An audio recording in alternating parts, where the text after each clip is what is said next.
वाटिका निर्माण कार्य भूमि शुद्धि की पूजा विधि विधान से संपन्न हुआ। केरल के आचार्य, उत्तर प्रदेश के आचार्य ने मिलकर धार्मिक रूप से पूजन किया गया, जिसमें भारी संख्या में सनातन धर्म के लोग उपस्थित रहे। साथ ही पूजा के आयोजक द्वारा बताया गया कि ये सिर्फ एक वाटिका नहीं, यहाँ पर लोगों को अलग अलग तरह के वृक्ष देखने को मिलेंगे। साथ ही यहाँ पर अलग अलग ग्रहण के लिए भी जानकारी दी जाएगी। अलग अलग तरह के ग्रंथ भी यहाँ पर उपलब्ध कराए जाएंगे। संस्कृत की भी यहाँ पर किताबें उपलब्ध होंगी। साथ ही उन्होंने बताया कि ये जगह LDA द्वारा भव्य रूप से वाटिका का आयोजन कर रही है।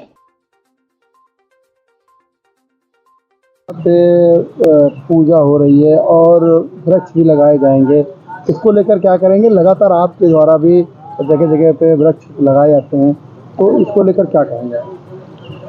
देखिए, पहली बात तो यह मैं संत जी को मैं प्रणाम करता हूँ कि बहुत खुशी की बात है कि जहाँ संत लोग होते हैं वहाँ हमेशा बसंत खिलते हैं। जहाँ संत के चरण पड़ते हैं वहाँ बसंत खिलते हैं। तो दूसरी बात ये, इन्होंने यज्ञ करा के वृक्षारोपण कराया है। वृक्ष तो वास्तव में शंकर भगवान का अवतार है। शंकर भगवान ने जहर पिया था और उसके बाद अमृत दिया था। आज हमारे देश में, हमारी धरती माता पर जो प्रदूषण हो रहा, जो गंदगी हो रही, वो सारा वृक्ष पी रहे हैं, जहर पी रहे हैं। फैक्ट्रियों का तमाम नाना प्रकार की गंदगियां हैं और उनसे क्या होता है, फिर हमको जीवन मिलता है। वृक्ष है तो ऑक्सीजन है, ऑक्सीजन है तो जीवन है। तो आज स्वामी जी ने जो काम किया है, पूजा अर्चना करके यज्ञ भी देखो हो रहा है, तमाम आस्था के लोग आए हैं। तो वास्तव में इनकी आस्था है भगवान के प्रति। ये कहते हैं कि लगन हर मुश्किल को आसान बना देती है, इंसानियत हैवान को भी इंसान बना देती है। इंसानियत हैवान को भी इंसान बना देती है। लोग यूं ही नहीं जाते हैं मंदिर मस्जिद गुरुद्वारों में, सच्ची आस्था ही पत्थरों को भगवान बना देती है। और स्वामी जी का उद्देश्य क्या है कि तन मन धन में जनहित में लगाना चाहता हूँ, ये धरती स्वर्ग बन जाए, माँ की कसम मैं दिल से चाहता हूँ। निंदा नफरत की मिट जाए दुर्गंध, मोहब्बत की सुगंध बहाना चाहता हूँ। हिरोशिमा जैसी न हो जाए बमबारी, चंदन का वृक्ष लगाना चाहता हूँ। तो आज स्वामी जी चंदन का वृक्ष लगा रहे हैं आने वाली पीढ़ियों के लिए। हम तो जाने वाले हैं, आओ कुछ कर चलें जो आने वाले हैं। ये देखो वृक्ष लगे हैं, कोई लगा के गया था, हमारा बुजुर्ग लगा के गया। आज स्वामी जी वही कर रहे हैं कि आने वाली पीढ़ियों के लिए संसार में अमन चमन हो, अमन चमन का बसेरा हो, सबको जीवन मिल सके, सभी को छाया मिल सके, सभी को ऑक्सीजन। तो ऐसे लोग संसार में जो पूरा जीवन परहित के लिए गुजार जाते हैं, वो संसार में भगवान का अवतार होते हैं। तो मैं नमन करता हूं कि आप भगवान का अवतार लेके इस धरती पर आए हैं और चले जाएंगे। इनका क्या संत है। तो हम सब लोगों का सहयोग देना चाहिए वृक्षारोपण के लिए। और मैंने जो लिखा था कि सूरज नहीं बन सकते तो दीपक बन जाना, और भगवान नहीं बन सकते तो इंसान बन जाना। हाथ जोड़कर निवेदन है दुनिया वालों से, दुनिया छोड़ने से पहले एक वृक्ष लगा जाना। तो एक वृक्ष नहीं, स्वामी जी ने सैकड़ों वृक्ष लगाने का संकल्प लिया। मैं इनके साथ हूँ। वृक्ष चाहिए तो मेरे पास भी, मैं तो पूरे लखनऊ को वृक्ष निःशुल्क बांटता हूँ। हमारे उत्तर प्रदेश पुलिस ने पर्यावरण जो दिया, प्रहरी बनाया मुझे, तो मैं निःशुल्क पौधा बांटता हूँ, कोई भी ले जा, कोई पैसा नहीं। तो आपके द्वारा लगातार अभियान चलाया जाता है? लगातार, और जब तक सांस रहेगी तब तक चलेगा। अगर यहाँ पे कुछ वृक्ष आपकी तरफ से कितने वृक्ष लगाए? जितने चाहें जी, जितने चाहें लगाएं, बस पालन पोषण होना चाहिए। एक से लेके एक अनलिमिटेड, जितने चाहें, यहाँ के लिए नहीं, पूरे लखनऊ के लिए। और भी जो कोई मुझे पालन पोषण करके दिखाए, मेरे पास उपलब्ध है। मैं नर्सरी तैयार कराता हूँ। और मैं बताऊँ, हमारे पुलिस अधीक्षक हृदय कुमार हैं, उनको मैं प्रणाम करता हूँ। वो बनारस में इस समय है, कप्तान है, वो SP रैंक से हैं। तो वो गए तो उन्होंने मुझे बहुत अच्छा मौका दिया। हृदय कुमार ने, JP यादव IPS हैं, 32 साल में सैकड़ों हजारों वृक्ष लगवाए हैं। राजेश कुमार हमारे RI हैं। ये जो है आज यहाँ पे पूजन हो रहा है, क्या उद्देश्य है और ये किस चीज को लेकर पूजा हो रही है? तो मेरा नाम CP सुकुमारन है। हम जो आपको सामने देख रहा मंदिर देख रहा, उसका पैटर्न है। इसके अलावा मैं श्री राम जन्मभूमि सेवा ट्रस्ट का ट्रस्टी भी हूँ, ठीक है। और नंबियार जी ने हम लोगों को इसकी जताया कि हम एक यहाँ पार्क बनाने का इच्छा कर रहा हूँ, गवर्नमेंट से अप्रोच किया है, आप लोग मदद कीजिए। तो ये 2 साल से नंबियार जी कोशिश कर रही है एक तो नक्षत्र वाटिका और पंचवटी पार्क बनाने का। तो हम लोग से बार बार पूछते रहते थे कैसे क्या करना है, क्या नहीं करना है। तो आए भी थे, कल भी आए थे, इससे पहले भी आ चुका हम। इसका उद्देश्य ये कि यहाँ पब्लिक को नक्षत्र का तो बारे में पता दे। नक्षत्र में पानी डाल करके अपना जन्मतिथि में पानी डालने से उनको पुण्य मिलता है। और पंचवटी पार्क इसलिए मिलता है, आपको मालूम है पंचवटी क्या होता है। तो वो पार्क बनाएगा, लोग वहाँ आके ध्यान देंगे, भगवान को, श्री राम जी को पूजा करेंगे, लोगों को पूजा करेंगे। यही सब उद्देश्य है, सब मेरी नीति यही है। आज यहाँ पे पूजन हुआ है, कौन कौन उपस्थित हुए हैं? यहाँ पूजन में देखिए, आप शुक्ला जी को देखा, मालूम है, पहले से मालूम है आपको, डीएफओ है, तैयार हो गया। नंबियार जी इसका फाउंडर है और एक सुरेश जी आया है और हम लोग उसको सपोर्ट कर रहा है। और ये पंडित जी जो है, ये केरल से आया है, ये तंत्री है, मतलब पुजारी नहीं है, ये तांत्रिक है, तुम जानता है, वो पूजा करते हैं। मैं इनका जितना विधि जानता है उतना पुजारी को जो नहीं जानता है, उससे ज़्यादा जानता है।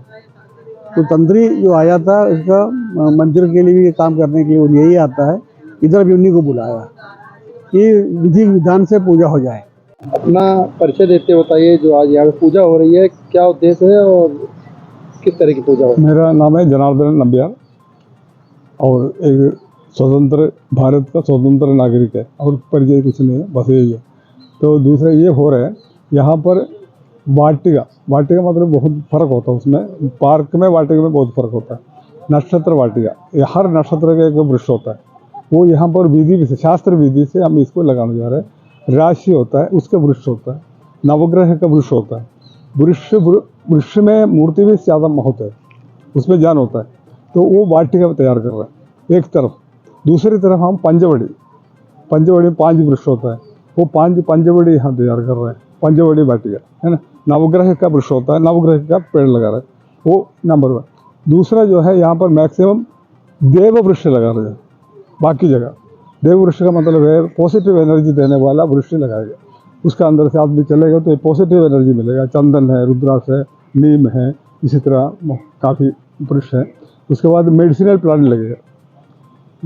लगेगा और एक जलाशय बना हुआ है। एक जलाशय का मतलब है वो उस 1 किलोमीटर एरिया में उसको धरती को ठंडा करता है ना, वो जलाशय तैयार कर रहा है। इसका मेन मकसद है पॉजिटिव एनर्जी। ये धार्मिक है, धार्मिक स्थान बना रहे हैं। सर, जैसे कि ये वाटिका बन रही है लखनऊ में, इससे पहले कोई वाटिका बनी इस तरह की? वाटिका तो वृक्ष तो लगाया, लेकिन शास्त्र विधि से नहीं लगाया। हमारा जो शास्त्र जो है, ये जो वृक्ष के बारे में मैक्सिमम लिखा हुआ नारद संहिता में, नारद पुराण, नारद संहिता में, उसमें एक विधि लिखा हुआ। बाकी आपने पेड़ तो लगा लेगा, उसकी कोई विधि नहीं है। ये विधि विधान से, शास्त्र विधि से बना रहे, हमारे मर्जी से नहीं, वो तैयार कर रहे हैं। ये पहली बार हो रहा है। तो जैसे ग्रहों की बात कर लें तो किस तरह लोगों को यहाँ पे जागरूकता मिलेगी, और ये किसी ट्रस्ट द्वारा पार्क आयोजित हो रहा है या सरकार द्वारा? सरकार द्वारा हो रहा है। LDA को हमने डिज़ाइन हमारा किया हुआ, मैंने डिज़ाइन किया, कोऑर्डिनेशन विद LDA का इंजीनियर है, आदित्य नाम है उसका, आदित्य है। बाकी इंजीनियर है उसमें, तो हमारे साथ कोऑर्डिनेट करके किसी का डिज़ाइन चाहिए, मैं उनको समझाया गया, वो लोग उसको तैयार कर दिया, एस्टिमेट बनाया, टेंडर हुआ, तो कॉन्ट्रैक्टर इसको तैयार कर रहे हैं। LDA फंड सैंक्शन हुआ और इसमें यह है क्लास दिया जाएगा, न्यू जनरेशन को हमारा शास्त्र पढ़ाया जाएगा, सिखाया जाएगा उसको। हमारा नक्षत्र है, नक्षत्र क्या है, उसमें हमारा कनेक्शन क्या है, वो वृक्ष से हमारा क्या कनेक्शन है, वो सब सिखाया जाएगा। डिस्प्ले बोर्ड लगेगा उसमें। आज स्वाति नक्षत्र है, स्वाति नक्षत्र आसमान में किस तरह है, यहाँ डिस्प्ले बोर्ड में दिखाया जाएगा, उसका कनेक्शन ये सब दिखाएगा। सर, इस वाटिका में कुछ पूजा पाठ जैसी भी चीज़ें होंगी वाटिका में, कि खाली वृक्ष लगेंगे? नहीं, यहाँ पर है, एक तो ये हो गया वृक्ष का परिक्रमा पद बन रहे हैं। उसके बाद इसमें संस्कृत वेद पढ़ाया जाएगा, उसको अध्यापक लगेगा, उसको संस्कृत पढ़ा, और मैक्सिमम हमारा धार्मिक ग्रंथ का एक ग्रंथशाला बनेगा और एक वाचनालय। यहाँ बैठ के, खाली इधर उधर बैठने की जगह यहाँ बैठ के किताबें पढ़ो, कुछ पढ़ो। और दूसरा, जिसको किताब ले जाना है लाइब्रेरी, ले जाके आप पढ़ के वापस करो। और दूसरा, सेल करने का सिस्टम है, आप ले जा सकते हैं, वेद है, उपनिषद है, पुराण है, ये सब यहाँ रखने की व्यवस्था है। यानी पार्क बनने के साथ साथ यहाँ पे लोगों को अलग अलग ये मिलेगा, खाली समय नहीं करेगा, यहाँ बैठने का, बैठ के पढ़ने का व्यवस्था होगा, ये मेन। दूसरा, एक मल्टीपर्पज से धर्मशाला बनेगा, धर्मशाला नहीं, वेद पाठशाला। उसमें क्या है, जिसको भी संस्कृत पढ़ना हो, टाइम फिक्स होगा, ठेले चलाने वाला, सफाई कर्मचारी, कोई भी हो, वो टाइम फिक्स 1 घंटा संस्कृत पढ़े। विद्वान बनने के लिए नहीं, संस्कृत बोलना सीखे। ये हमने गांव में शुरू किया, अभी माल क्षेत्र में शुरू किया हुआ, पेपर में भी आया था, गांव में शुरू किया हुआ। तो वो टीचर होगा, अध्यापक होगा, वो उनको संस्कृत भाषा सिखाई जाएगी। सर, ये इस तरह की जो वाटिका है, ये भारत में और भी है, जयपुर में अभी तैयार हो रहे हैं, और जयपुर में यूनिवर्सिटी में तैयार हो रहे हैं। वो भी काफ़ी बड़ा है। यानी ये दूसरा लखनऊ में तैयार हो रहा है। नहीं, पहले हम लोग शुरू किया, हाँ, अब वो दूसरा है। अच्छा, वो दूसरा है, ये पहला है, पहले वो दूसरा है, वो अभी दिसंबर में शुरू किया। आने वाले टाइम में और भी भारत में इस तरह नहीं, हर गांव में लगाने जा रहे हैं नक्षत्र वाटिका, हम हर गांव में लगाने जा रहे हैं। प्रधान से बात किया, माल क्षेत्र में 36 पंचायत है, वहाँ हम लोग चर्चा किया, हर गांव में वो लोग लगाने जा रहे हैं। ये है पॉजिटिव नहीं देगा। अच्छा, वृक्ष का समझ लो, वृक्ष सिर्फ अभी तो इतना मालूम है, वृक्ष से फर्नीचर बनेगा, अब वो जलाएगा, वो नहीं। वृक्ष मतलब धरती, शाह मतलब धरती का रक्षा करता, तो धरती का रक्षा करता है, इसलिए वृक्षम नाम आया वो इसको, है ना। वो वृक्षम धरती का रक्षा करता है, ये है उसका मतलब, ठीक है।